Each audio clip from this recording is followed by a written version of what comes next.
Welcome into another edition of The Session with Londa and David. My name's David Austin, and sitting across from me, as always, pretty in this denim-y blue top thing, my beautiful blushing bride, Londa Joanne Sherwood Austin. And I gotta tell you, I know it's not officially our question of the week. Stop. But if I got to ask you one, I'd say, how come you look so fresh-faced and fine? That's what I would say. I just came in from the pool. This is the Memorial Day episode of The Session with Londa and David. Friends are over, the sun is out, and we are having an awesome time at the Austin compound in Breaux Bridge, Louisiana. The Session is a business program brought to you each and every week by Sherwood Austin Solutions. We all know people who bring us nothing but problems. It's time to get to know someone who always offers solutions. Sherwood Austin Solutions, they're professional problem solvers. They're a consulting firm that can help you with every type of solution you're looking for, from your business to your home. And let's face it, business runs better if your home is dialed in. There's no question about that. Londa of Sherwood Austin Solutions has been a life coach and a business coach, the mom coach. She can help bring solutions to your business and your home immediately. To get in touch with Sherwood Austin Solutions, dial 509-491-2663. That number again, 509-491-2663 for Sherwood Austin Solutions. It's a great time to be in business. Why not be in business with us? Okay, how are you today? Fantastic. I'm super excited about this show. Oh, well, all right. The Let's Memorial Day episode. Yeah, and I hope everyone has a nice time remembering those who served. That's exactly right. And it's the unofficial kickoff to summer, which is super fun. And we're remembering the people who've gone before us. Right. Yep. Which can be somber, but not here, because we're Not happy. here. Well, we can't. We absolutely cannot. Sorry. Can't do it. Okay, it was hard for me to focus on Friday at work because of the Johnny Depp Amber Heard trial. Dude. I couldn't shut it off. There were closing arguments in the case. We got literally no work done. It's like watching a traffic accident in slow motion. It is a warehouse fire that you can't look away from. Absolutely hard to pull away. Yeah. And, you know, watching the closing arguments, it was a lot more like an episode of Law and Order, in my opinion, than most court cases are. Because they were eloquent. Objection. Yeah, there you go. Objection. Anyway, what an interesting thing. And I got to tell you, as someone who's been through a divorce and had to sit in a courtroom for that, even though it was not in any way acrimonious, it was kind of an okay deal. We celebrated. We had a divorce party the day it was final. Courtrooms are not fun, happy places. But watching that trial, when it ended at the end of the day, you'd never know it. Johnny Depp was holding court, as it were, in the courtroom. It's a crazy situation. I'm glad I don't have to make any decisions. Hard to look away, and me too. But boy, just the casual viewer that I was, it sure does not look good for that Amber Heard. But it really doesn't look good for either of them. It doesn't. I'm sorry. Not that anybody cares, but yesterday I said to you, I made a comment to you that kind of sums up my entire thought about the whole thing. Okay. I think my guess is both of them had traumatic incidences in their childhood. Yes. And they crave toxic relationships as a result. Mm-hmm. And this is what you get. You're only comfortable in the chaos if you have that kind of life and trauma. Especially, if you haven't dealt with it or are still dealing with it or, whatever. I mean, I'm not a professional, but I mean, other than a professional problem solver. Right. I'm not a therapist or any of that, but that's my guess. I don't know. It's weird. And I'm ashamed of how much time I've spent thinking about it and talking about it. It was like a soap opera with stars that we recognize. Well, I didn't recognize her from anything, but Aquaman is the biggest DC universe picture.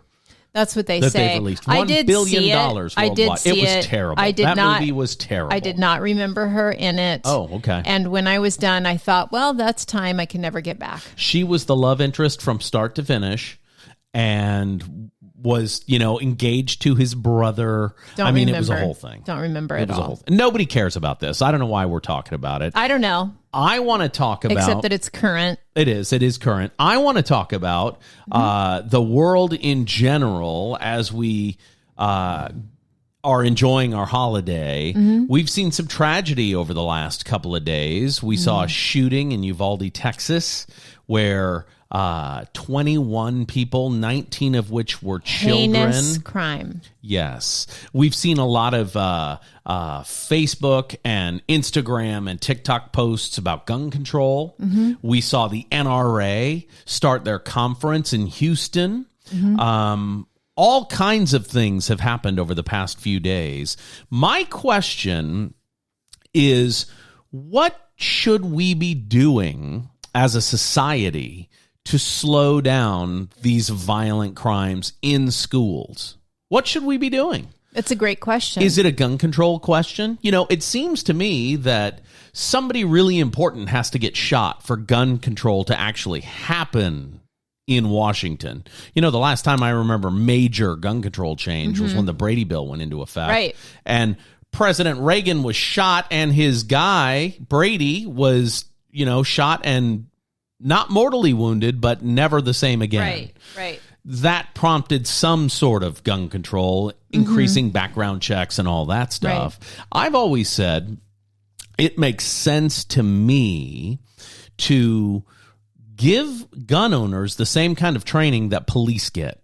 And the reason I think that's necessary is because, and I'm not saying don't let people buy guns. What I'm saying is you don't let anybody drive away from a car dealership without a driver's license. And to get a driver's license, you have to pass a test. That's different than just a background check. I think someone who wants to own a gun should have to have the same kind of credentials that somebody has to have to buy a boat. You got to take a boater safety course. Fair enough. What am I missing? I really don't know. I know it's a very hot, very controversial topic. And I don't know what the answer is either. Is it, I heard one news report said, we don't have a gun problem, we have a mental health problem. And, I thought, well, I think we're blame shifting here Yes. because isn't it maybe a little of both? Sure. And then I saw a post on social media that was very long and talked about how, what we need is a mom and a dad in the home and grandma fixing dinner on Sundays and kids playing in the streets under the street lights. And it was long, Sure. very long, with a lot of traditional American conservative ideas. Okay. In it. And we all ought to be in church on Sunday and all that kind of stuff, know? Okay. And I read it and I thought, okay, this is whoever wrote this is their version of utopia. Right. And I don't want to knock that. Sure. Good for them. However, it's unrealistic. Sure. Also, not everyone wants that. Right. Right? Not everyone wants to live to your ideals. Right. Ma'am. Yes. And when I read all through it, I said to you, no, kids just need to learn empathy, and they can learn it from a lot of different places. The value of human life, and empathy, I see you, I hear you. Is that taught anywhere? Only in church. That's the only place I've ever heard those things discussed. I've never sat in a schoolroom. I've only heard it in church. I've never heard it in church. Treat others the way you want to be treated. Kind of the golden rule, the 10 Commandments. That's all stuff that goes to treating people in a neighborly way, compassionately, right? Okay. At school, I think I don't even know that that's discussed. I'm talking about something a little deeper, maybe under that. Okay. Just recognizing humanity, just having compassion. How does that happen though? How do you make that a thing? If you don't do it in school, how do you do it? Well, I don't know. And again, I said I don't know what the answer is. Right. I can see what the problem is. Sure. But I don't know that there is one answer either. Human beings are complex individuals. And, you can look at this one person in this latest horror in Texas. The 18-year-old kid went and bought 2 semi-automatic rifles. We can dissect his life completely and point to certain factors, right? Oh, sure. Here was a factor, here was a factor, here was the factor. But then does that, and maybe we can diagnose the problem with him, right? And maybe someone can have a prognosis or a prescription for that problem. But it's not a one diagnosis or one prescription fits all. Right. And that's actually a pretty good analogy because medications, the same medication that would work for you would not work for me. Sure. Because our bodies absorb it differently. Our bodies have different chemistry. It interacts differently. And so it's the same kind of thing. I don't know that it's as simple as one thing that's a solution. Yeah. I don't know how to teach kids to, have empathy for one another and compassion and care. Yeah. As I've always said, and it is my core principle, always be kind. Right. If you can help to make that everyone's core principle, which that's not realistic, but if you could, boy, life would be a lot better. And I think teachers who have probably the most hours of time with your children, right? They don't have the opportunity to focus on character. Sure. Because they're focused on trying to get kids to pass their state exams. I gotcha. Right? And so that's not it. Because, you think, well, we need to implement character building programs in school. But then you run into isn't that a parental thing? Isn't that something that's taught in the home? Maybe. And here, it gets very complicated, I think. It does. And culturally, many different cultures have a different looking family unit. Right. And I was going to say, too, good character looks different to different people. That's exactly right. Right? That's exactly right. So it's all gray. I don't know what the solution is. And I am not anti-gun at all. I enjoy going to the range and shooting. In fact, I shared a picture of me and my friend Les Savage. His son-in-law, Morgan Witt, took us out to the Badger Mountain shooting range or whatever it's called. And we shot long rifles and like 1,000 yards away targets. And that was a super fun, although curated experience for me because I don't have the training necessary, in my opinion, to own guns, right? I just don't. That's my thing, though. That has nothing to do with the laws. I just don't think I have the knowledge to house weaponry. Right. You know what I mean? I can tell you this. If we were in England and the guy was super angry and wanting to kill kids at the school, he might have stabbed a few of them. Right. Because there are no AK-47s or whatever they're saying, those semi-automatic rifles. AR-15. That's right. There are none there. Right. You can't get them. The police have to check out weapons to be able to go to like a SWAT type situation. Yeah. It was also interesting to me that it went from a gun control discussion for 2 solid days, and on the day that the NRA convention started, the story changed to the police response was too slow. The guy was in the school for an hour. I find that interesting. It went from a gun control debate to what the hell's wrong with the Uvalde Police Department. Yeah, well, it's really easy to do that, right? Then it'll go through all the filters, the mental health filter, and it'll go through all that. Horrible. It's frustrating for me, and to me, I have to kind of pull my brain out of all of that and really just think about the parents who didn't get to pick their kids up from school that day. That's terrible. Their kids never came home. It's awful.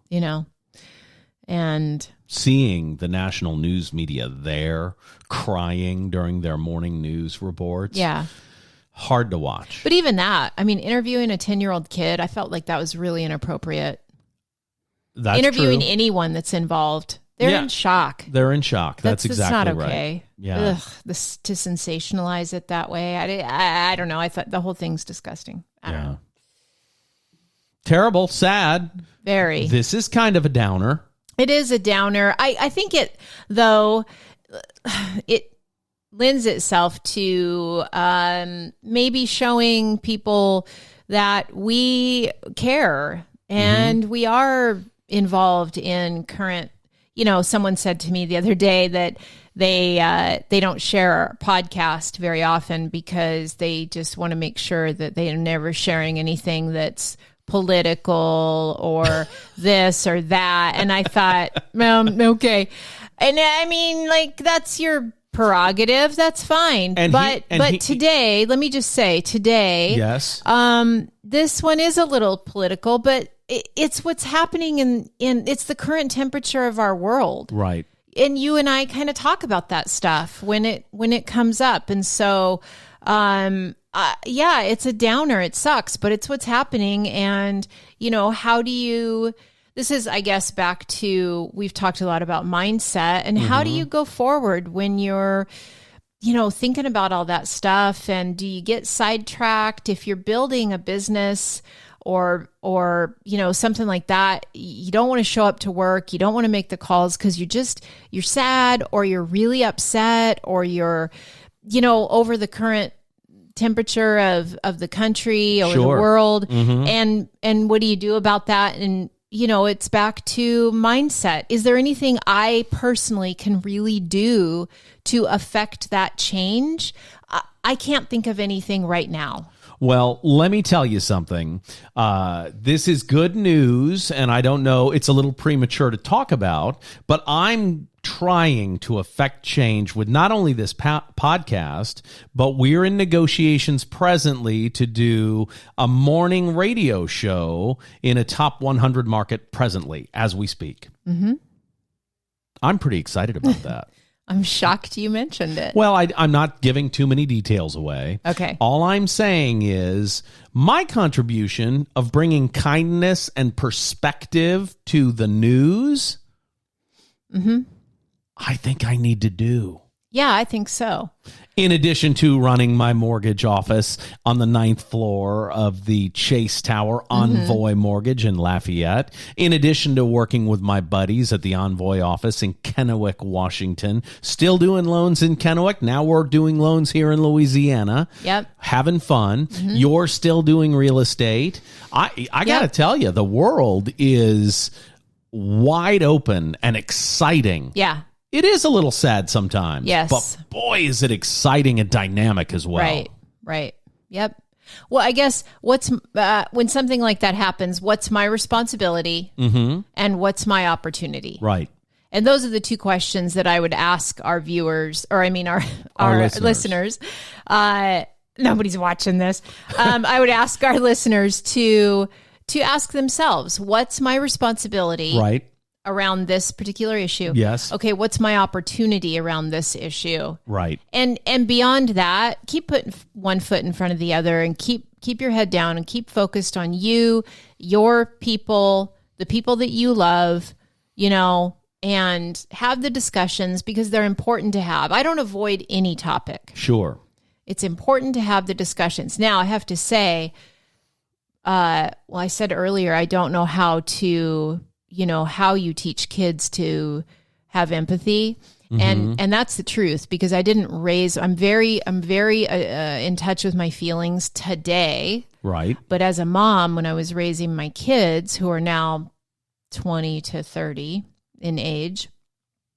I was not. Right. And so I really don't know how to do that, but I really do have a different perspective now. And I'm very grateful that I get to have conversation with them as adults. And we talk about all these things. We talk about everything political, everything that's happening in the world, all the current culture. We talk about everything, and we talk about all our feelings, and we get ushy gushy, mooey gooey into our feelings. And I love it.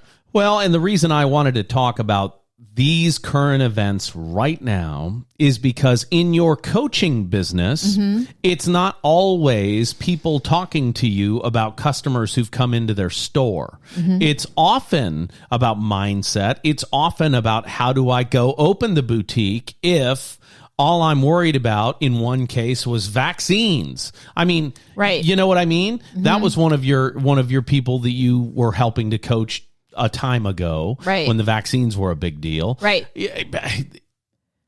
It's almost always systems and mindset. That's right. Systems and mindset. That is what I always end up coaching around. It's your systems and your mindset, and every problem can be solved with a system shift or a mindset shift. That's exactly I swear. right. And if your systems are running in tip-top order, sometimes your mindset can be gone for a short amount of time. The systems will keep everything moving in the right direction. Sure. You know what I mean? Yeah, you can kind of walk through your Mm-hmm. day if your systems are up and running and dialed in. Well, I will tell you, systems will save you. Yes. When you have a bad day. Yeah. If you have systems in place, and this is just how I run my business. Yes. This is how I run my life. These are the things that I do. Monday, Tuesday, Wednesday.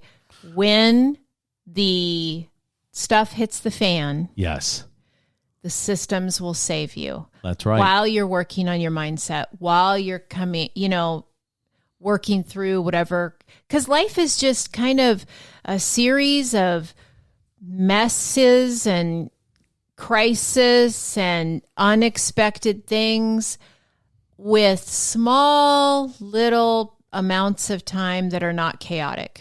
I got you.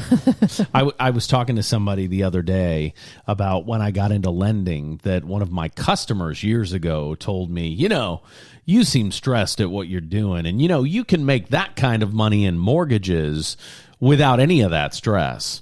And the guy I was telling this to looked at me like, Yeah. And I said, he was a liar. It's the same kind of stress. Yeah. Someone said to me the other day on one of my posts, because I was talking about real estate, because I'm coming up on my 6-year anniversary. And hey, stay tuned if you're in touch with me on Facebook or Instagram, because I'm going to be in June will be my anniversary, and I will be sharing all of my headshots over the years. But one of the things that someone commented and said, you make it look so easy and fun, I think she said, or something like that.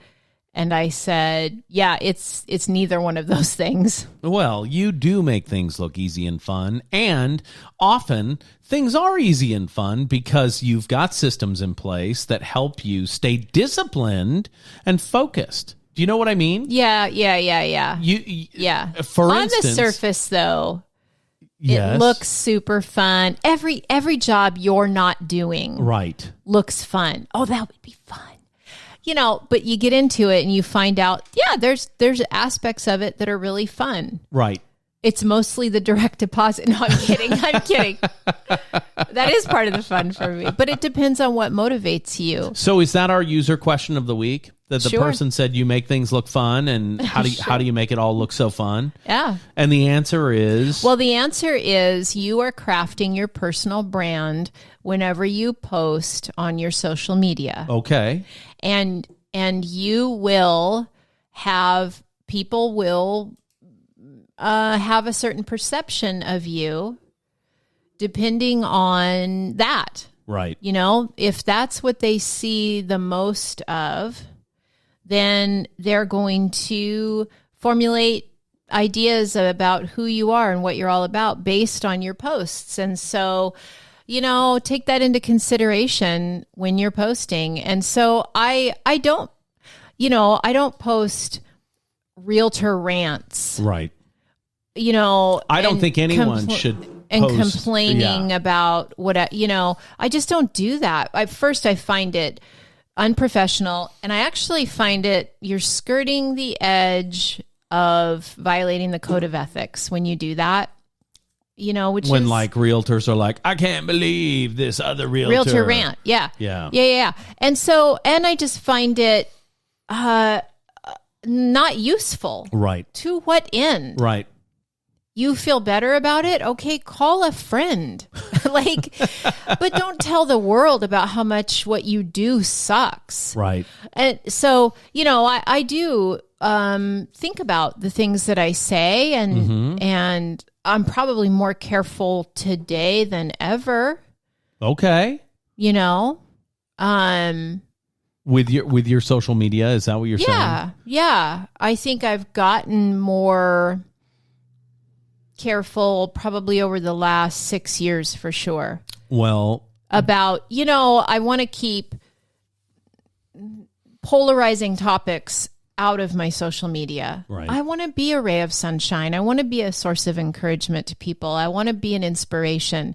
And so that's what I try to put out there. And the reason that you and I share so much, or that I do, I don't know about you, but the reason that I share so much about our life and, hey, this is our backyard, and look, we have baby cardinals, and we're sitting by the pool, is because I've had so many people reach out to me and say, how did you guys do what you did? Right. Like we didn't, but it looks like we just kind of up and walked away from our lives. Well, we didn't. To the people in Washington, it looks that way. Right. But you got to remember when COVID happened and people were locked up in their homes and nobody was coming to see lenders. Yeah.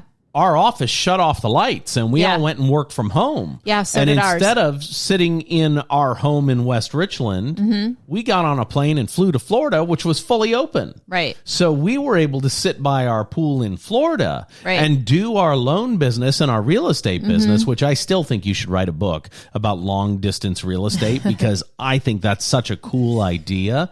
No one has written that book. Everybody talks about how necessary boots on the ground in a local market are. And really, what I think is most important about what you personally as a realtor do is negotiations. That has nothing to do with your geographic location. That has to do with your communication skills. It also has to do with keeping your finger on the pulse of the region. Sure. Though. I study the data on purpose, and I talk with other realtors in the area on purpose, and I follow the trends of the market very closely. Right. So, because that is part of it, right? Yes. It's part art, part science. Sure. But I'm telling you, I love the negotiation part of it. Well, and you're spectacular Some of my at it. favorite. You're great at it. It's always fun to watch you do it. I love to have a win-win. I really do. Let's mediate until we can all come together and then everybody's happy. Yes. Right? Last week I had one that was not a win-win, and part of that kills me because we couldn't get it together, and then the other part of it I got angry because I was seeing how unreasonable I felt the other party was unreasonable in their negotiation. Sure. And I finally, it was a seller, said to me, I don't know, what do you think? And I said, tell him to pound sand. Right. I'm done. I like pound sand. I think that's a lot kinder than F off. I do. Yeah. Pound sand is way. Do you know who I learned that from? Our son-in-law, Christian Albrecht. He says pound sand? Christian uses that term. What is he, 62? Yeah, he's an old man. He threw out his back and told a customer to pound sand because he didn't like what they had to say. I think his Uncle Jeff says it, and that's where he got it from. Yeah. Yeah, that means walk away, pound sand. Hit it. Get out there. Yeah. Hit the dusty trail, as it were. Yeah. Pound sand. Yep. I love that. Yep. I think that's hilarious. All right. This is the Memorial Day edition of the session with Londa and David. So is there anything specifically that you want to say about Memorial Day? Well, I just want to say I'm really grateful. a lot of people look at our country and they're like, it's such a mess. I can't believe what we're handing our kids, blah, blah, blah. And to me, those are people who probably don't travel internationally. Right. Because I am so grateful to live in a country where I get to do what I want to do with the people I want to do it for the most part.